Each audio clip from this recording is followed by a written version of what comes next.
আগামী 17ই ফেব্রুয়ারি রাজভবন অভিযান মনরেগা বাঁচাও সংগ্রাম কর্মসূচি রাজ্যভিত্তিক প্রোগ্রাম। এই কর্মসূচি আমাদের দেশের প্রতিটা রাজ্যেই সংগঠিত হবে। বিভিন্ন রাজ্যে এটা সংগঠিত হয়েছে।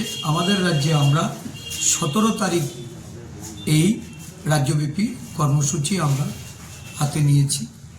রাজ্যের প্রতিটা প্রান্ত থেকে যারা কংগ্রেস দলের নেতা কর্মী সমর্থক, মনরেগা কাজের সঙ্গে যারা যুক্ত ছিল, মনরেগা শ্রমিক, এই বিভিন্ন পঞ্চায়েতে যারা মনরেগার জন্য গ্রাম সেবক বা অন্যান্য কাজের সঙ্গে যারা যুক্ত, তাদের প্রতি আমাদের আহ্বান এই অভিযানে যুক্ত হওয়ার জন্য। দেশের সরকার মহাত্মা গান্ধীর নামাঙ্কিত এই যে গ্রামীণ কর্মসংস্থানের নিশ্চয়তা আইন, এই আইন বাতিল করে আরেকটা জুমলা 125 দিনে শ্রম দিবস এই কথা বলে ভিবি গ্রামজি কর্মসূচি তারা সারা দেশে বাস্তবায়িত করার লক্ষ্যে সংসদে আইন পাশ করেছে। আমরা তার তীব্র বিরোধিতা করছি, কারণ নতুন আইনে 125 দিনের কথা বলা হলেও তার গ্যারান্টি তারা প্রদান করেনি। যে কথা এই রাজ্যে কেন্দ্রীয় গ্রামীণ উন্নয়ন দপ্তরের মন্ত্রী এখানে এসে বলেছেন, এটা আরেকটা মিথ্যাচার। মিথ্যাচার এই কারণে, যেখানে MGNREGA শ্রম দিবসের সম্পূর্ণ মজুরি শ্রমিকদের কেন্দ্রীয় সরকার প্রদান করত, পঞ্চায়েতগুলিকে অর্থ বরাদ্দ করে শ্রম দিবস সেখানে বাস্তবায়িত করা, পরিকল্পনা গ্রহণ করা এবং গ্রাম সভা ডেকে তার যে সোশ্যাল অডিট, তার জবাবদিহির যে দায়বদ্ধতা এই আইনে ছিল, সেগুলি সমস্ত তুলে দেওয়া হয়েছে। এখন পঞ্চায়েত নির্ধারণ করবেন কেন্দ্রীয় সরকার, তার এজেন্সি, পরিকল্পনা ঠিকাদাররা গ্রহণ করবেন এবং ঠিকাদার বা এজেন্সির মাধ্যমে এই যে গ্রামীণ কর্পোরেট জন্ম দেওয়ার জন্য এই ধরনের নতুন আইন বন্ধ করা হচ্ছে। শ্রমিকদের অধিকার থাকবে না, তাদের মজুরির অধিকার থাকবে না, এবং পঞ্চায়েত বা রাজ্যের ক্ষেত্রেও, কারণ বিরোধী রাজ্যগুলিকে ঠকানোর লক্ষ্যেই কেন্দ্রীয় সরকার এই আইন বলবৎ করে তারা ক্ষমতা কুক্ষিগত করতে চাইছে। একসময় 90% অর্থ বরাদ্দ করত কেন্দ্রীয় সরকার, 10% ম্যাচিং ছিল, এটা শেয়ার হিসাবে রাজ্য সরকারের ছিল। বর্তমানে এই ভিবি গ্রামজি আইনে দেখা গেছে 60% বরাদ্দ কেন্দ্রীয় সরকারের তরফ থেকে প্রদান হবে আর 40% রাজ্যকে দিতে হবে। তো স্বাভাবিকভাবে 10% অর্থ পেয়ে মাত্র 40 দিন এভারেজ কাজ হয়েছে। গত 8 বছরে এই রাজ্যে 50 দিনের শ্রম দিবস তারা ব্যয় করেনি, আর 40% বরাদ্দ রাজ্য সরকারকে বহন করতে হবে। তো স্বাভাবিকভাবে 125 দিন বলো আর 150 বলো, শ্রম দিবসের ক্ষেত্রে রাজ্য সরকারের আর্থিক অনটন থাকলে এটা বিগত দিনে যে 40-50 দিন কাজ হতো সেটাও হবে না। এবং দেখা গেছে সব কয়টা পঞ্চায়েতে MGNREGAর কাজ হতো, এখন পঞ্চায়েত নির্ধারণ করবে কেন্দ্রীয় সরকার বা তার এজেন্সি।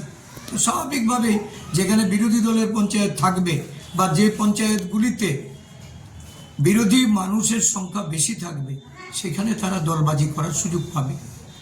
এই ধরনের একটা মনগড়া আইনকে সামনে রেখে যখন ভারতবর্ষের গ্রামীণ অর্থনীতিকে ধ্বংস করার লক্ষ্যে গ্রামীণ মানুষের তাদের রাজনৈতিক, সামাজিক, অর্থনৈতিক ক্ষমতা হরণ করার জন্য সেখানে কেন্দ্রীয় সরকার এই ধরনের একটা পদক্ষেপ নিয়েছে, সারা দেশব্যাপী আন্দোলন শুরু করেছে। এই আন্দোলনই শেষ নয়, আমরা ৪৫ দিনব্যাপী ব্লক, জেলা এবং রাজ্য স্তরে আন্দোলন করে আমাদের সর্বভারতীয় ক্ষেত্রেও আমরা 4টি জোনে আমরা এই আন্দোলন করব। পরবর্তী সময়ে যতদিন না মনরেগা বহাল হচ্ছে, জাতীয় কংগ্রেস দল দেশব্যাপী এই কর্মসূচি চালিয়ে যাবে। আমাদের রাজ্যে আমরা লক্ষ্য করেছি যে মনরেগার বরাদ্দ কমিয়ে দিয়ে 9 লক্ষ জব কার্ড বাতিল করে দিয়ে এবং মানুষের যে তাদের যে শ্রমের মজুরি, এই মজুরি প্রদানের ক্ষেত্রেও তালবাহানা, ব্লক ঘেরাও হচ্ছে, রাস্তা অবরোধ হচ্ছে, শাসক দলের কমিশনখোররা সেখানে রেগার মজুরি থেকে কমিশন কেটে নিচ্ছে।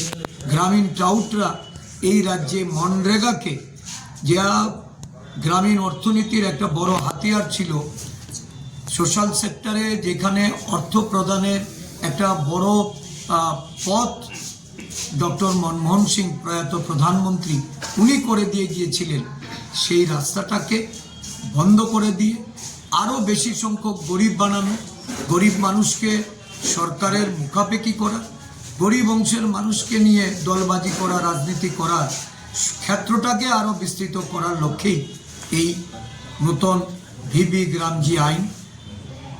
আমরা জানি বিজেপি সরকার যা প্রতিশ্রুতি দেয় এটা কখনো বাস্তবায়িত হয় না। 15 লাখ টাকা ব্যাংক অ্যাকাউন্টে যাবে, সরকার আসার আগে যারা বলেছিলেন আজকে রাজ্যের মানুষ ভুক্তভোগী। 2 কোটি বছরে চাকরি প্রদান করবেন যারা বলেছিলেন, আজকে বেকারত্বের সংখ্যা দিন দিন বৃদ্ধি পাচ্ছে। দ্রব্যমূল্যের দাম বৃদ্ধি হয়েছে বলে চিৎকার করে যারা রাস্তায় নাটক করেছিলেন, আজকে সারা দেশব্যাপী দ্রব্যমূল্যের দাম হু হু করে বাড়লেও এই সরকার কোনো পদক্ষেপ নেয় না। সাধারণ জনগণের নাভিশ্বাস উঠেছে, রাজ্যব্যাপী একটা অরাজকতা চলছে। আপনারা সাংবাদিকতার পেশায় আছেন, সাংবাদিকদের নিরাপত্তা নিয়ে রাস্তায় নামতে হচ্ছে, এটা একটা নিন্দনীয় ঘটনা। ন্যাক্কারজনক ভূমিকা এই রাজ্যের সরকারের। সাংবাদিকদের নিরাপত্তা নাই, গণতন্ত্রের চতুর্থ স্তম্ভ বিপন্ন।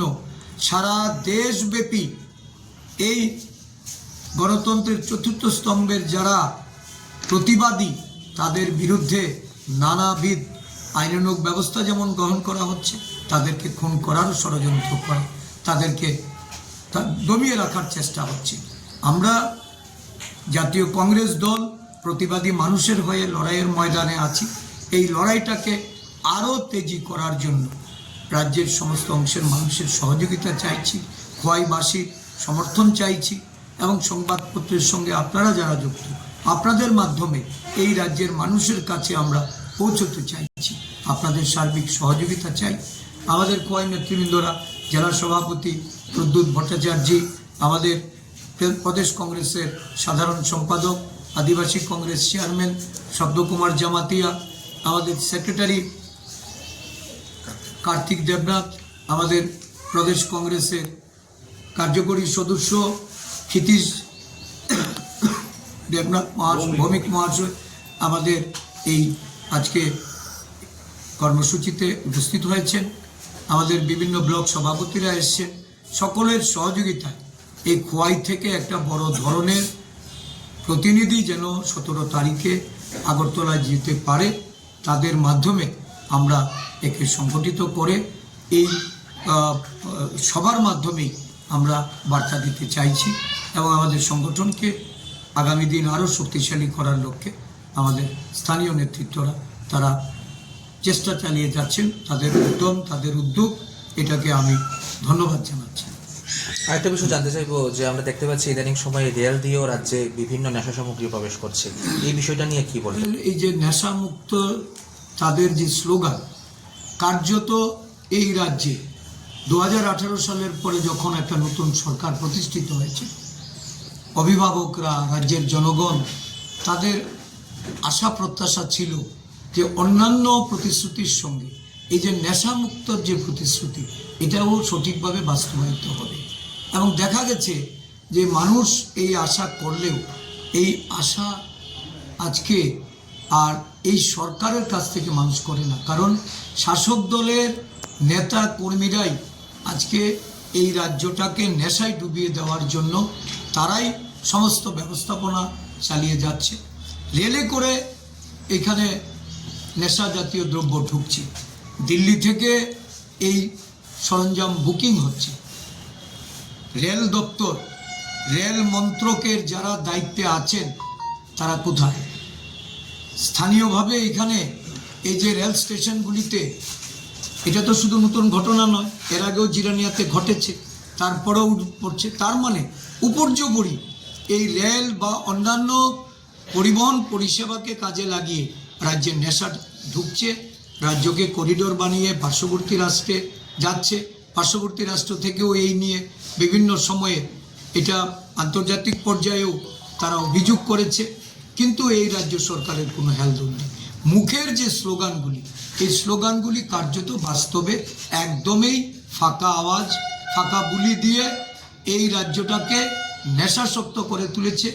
যুবকদের চাকরি নেই, চাকরি হারিয়ে হতাশায় যুবকরা নেশাগ্রস্ত হচ্ছে। সরকার নিরদর্শক। আমাদের কংগ্রেস দল, আমাদের যুব কংগ্রেস নেশা মুক্তির জন্য তারা আন্দোলন সংগঠিত করে চলেছে, এটা লাগাতার চলবে।